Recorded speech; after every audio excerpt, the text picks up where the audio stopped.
Shalom para penonton tanya jawab semuanya. Pada kesempatan ini kita akan membagikan sebuah video tentang tanya jawab Alkitab. Semoga video ini dapat memberikan kita pengetahuan serta edukasi dan jangan lupa untuk memberikan like, subscribe dan komen untuk channel ini ya. Terima kasih. Pada perjumpaan kita kali ini akan kita saksikan serta dengarkan bersama tentang jawaban dan penjelasan dari Pastor Paul Sang mengenai pertanyaan dari seseorang bernama Joshua Oi tentang Filemon 1 ayat 18 dan seperti apa pertanyaan dan jawaban itu, mari kita saksikan bersama-sama video ini. Silakan Pak Joshua Oi sebentar. Ya, shalom. Pak Shalom Paul. Pak Joshua. Hai. Ini Pak, mengenai soal yang dari Filemon 1 ayat 18 tentang Paulus.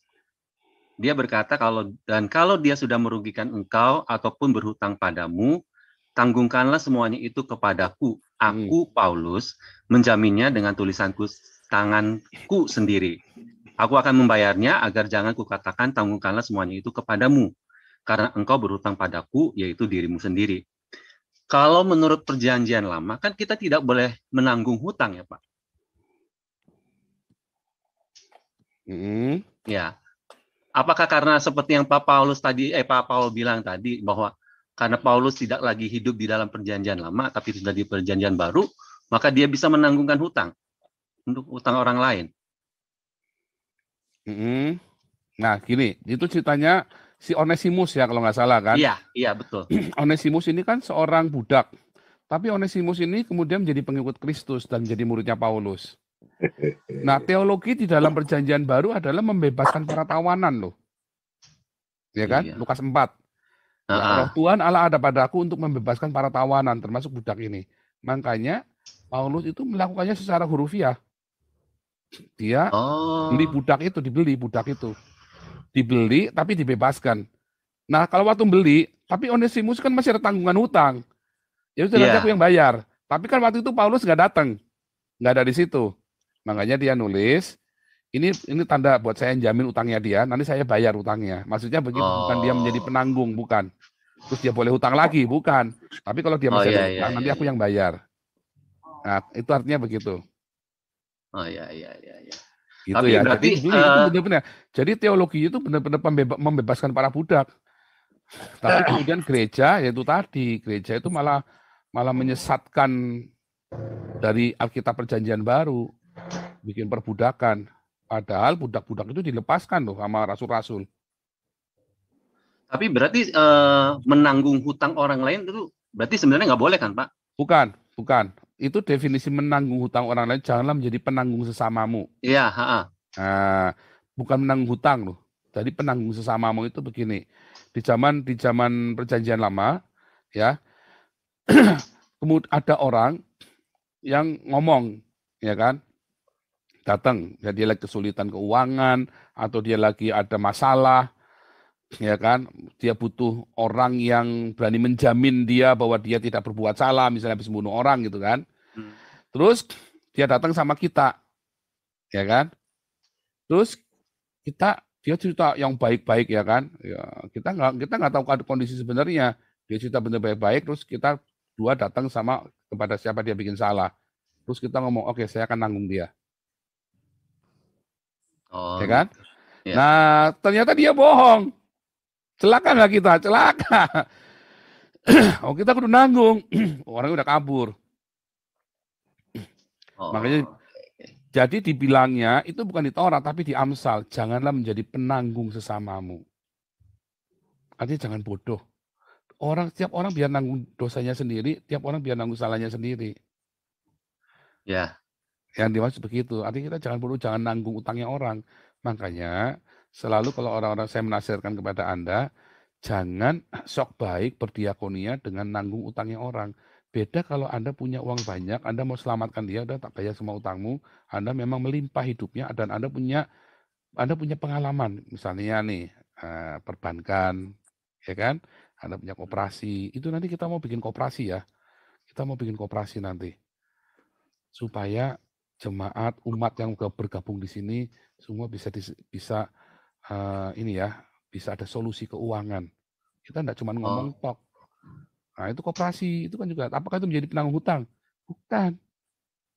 Jadi penanggung itu artinya secara ekstrim benar-benar, oke saya yang nanggung, atau dia bohong, dia nanggung, dikejar. Makanya terus kalau engkau menanggung sesamamu, cepat beresin, minta maaf sama dia cepat-cepat. Supaya dia jangan kejar, supaya dia cepat kita datang. Klarifikasi, iya ini saya juga ditipu. Iya. Tapi karena kita sudah menjadi penanggung, ya kita kudu bayar kerugiannya berapa. Memang begitu.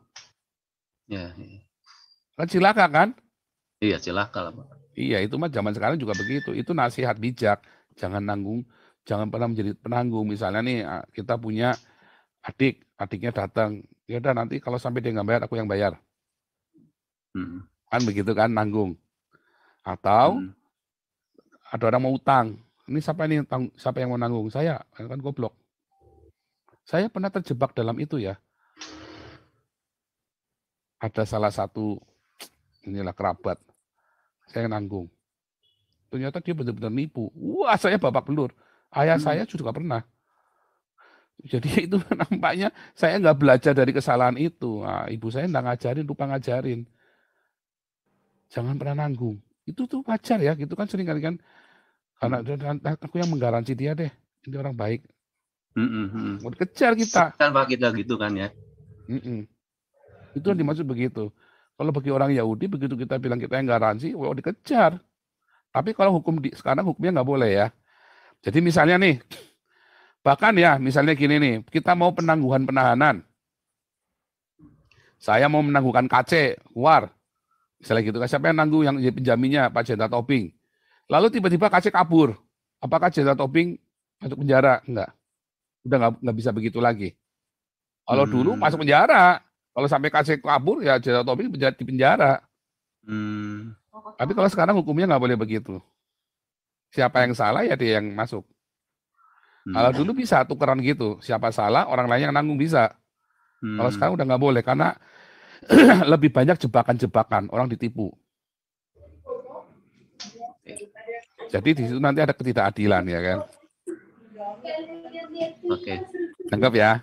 Oke, nangkep Pak. Saudara-saudara sekalian, pada video yang baru saja kita saksikan bersama-sama ini, ada pertanyaan dari saudara Joshua Oi mengenai Filemon 1 ayat 18 tentang Paulus yang menanggung hutang padahal di perjanjian lama hal tersebut tidak diperbolehkan. Apakah ini seperti yang pernah disampaikan oleh Pastor Paul Sang bahwa karena Paulus tidak lagi hidup di perjanjian lama makanya boleh menanggungkan hutang orang lain? Dan apa jawaban serta penjelasan dari Pastor Paul Sang sudah kita dengarkan bersama. Jadi yang dimaksudkan itu seperti apa ya? Intinya bahwa bukan hutang uang yang harus kita tanggung, tapi di sini yang dimaksudkan adalah menanggung kelakuan orang lain.